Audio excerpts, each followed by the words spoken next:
ஸ்ரீ மாணிக்க வாசகர் அருளிய திருவெம்பாவை. அன்னே இவையும் சிலவோ பல அமரர் உன்னற்கரியான்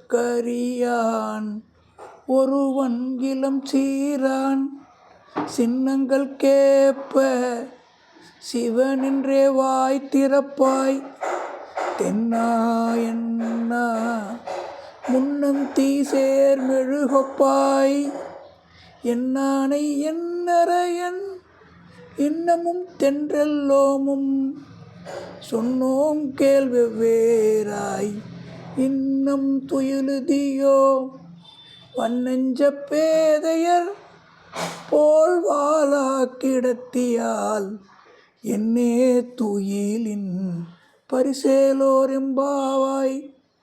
தாயினும் மேலான சிறந்த பெண்ணே, உன் சிறப்புத்தன்மைகளில் தூக்கம் கூட ஒன்று போல தெரியுது.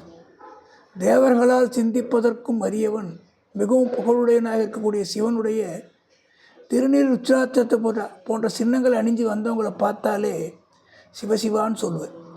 அப்படிப்பட்ட உயர்ந்த இறைவனுடைய புகழ் பாடி நாங்கள் தென்னாடுடைய சிவனேன்னு போற்றின்னு சொல்லிட்டு வரும்போது தேயிலிட்ட மெழுகு போல உருகி உணர்ச்சி வசப்படுவாயே. எப்படி இருந்த நீ அந்த சிவன் எனக்குரியவன் என் தலைவன்னு சொல்லுவ.